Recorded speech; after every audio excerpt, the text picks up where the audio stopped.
আসসালামু আলাইকুম। সবাইকে আরও একবার আমন্ত্রণ করছি ছোট্ট একটি আনবক্সিং ভিডিও দেখার জন্য। তো আশা করছি যে বা যারা আমার এই ভিডিওটি দেখছেন না কেন সবাই আলহামদুলিল্লাহ ভালো আছেন। আর যেই চুলাটি আনবক্স করব সেটি হচ্ছে স্কাই ভিউ গ্যাস স্টোভ।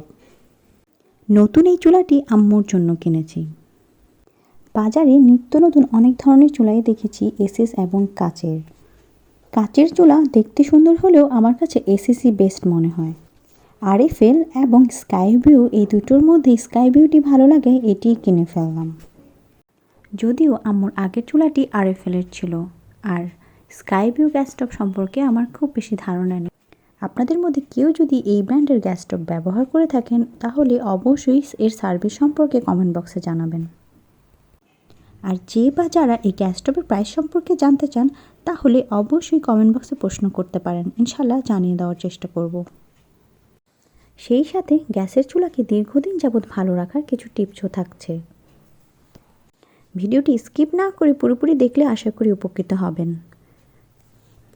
প্রথম যে টিপস সেটি হচ্ছে হালকা আঁচে রান্না করলে গ্যাস কম খরচ হয়। এতে 15% পর্যন্ত গ্যাস বাঁচে। আর কম আঁচে রান্না করলে খাবারের স্বাদও ভালো হয়। দ্বিতীয় টিপসটি হলো নিয়মিত চুলার বার্নার পরিষ্কার রাখুন। এটি যত নোংরা থাকবে গ্যাস তত বেশি খরচ হবে, তাই 15 দিন অন্তর বার্নার ভালো করে পরিষ্কার করে নিন।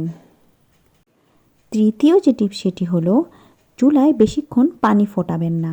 অনেকেই ঘণ্টাখানিক সময় নিয়ে চুলায় পানি গরম করে বিশুদ্ধ করে থাকেন, তবে বিশেষজ্ঞদের মতে উচ্চ তাপে মাত্র 10 থেকে 15 মিনিট পানি ফোটালেই তা বিশুদ্ধ হয়ে যায়।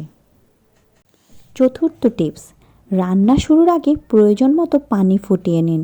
ডাল, ঝোল বা তরকারিতে ওই পানি ব্যবহার করুন। রান্নায় গরম পানি ব্যবহারের ফলে খাবারও দ্রুত সিদ্ধ হয় আর গ্যাসও কম পোড়াবে। পঞ্চম টিপসটি হলো চুলা জ্বালিয়ে কাপড় শুকাবেন না।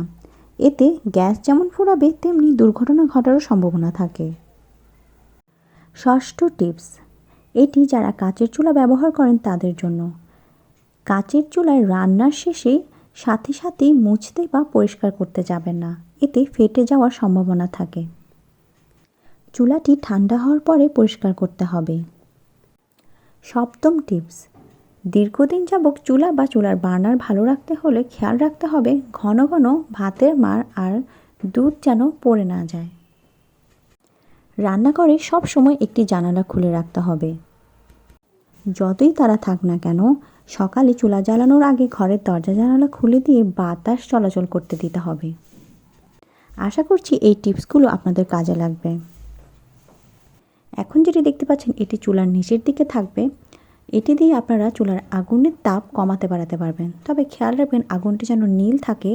হলুদ বা লাল আপনার তাপ অতিরিক্ত বাড়িয়ে দিলে আপনার কড়াইয়ে কালি লেগে যেতে পারে।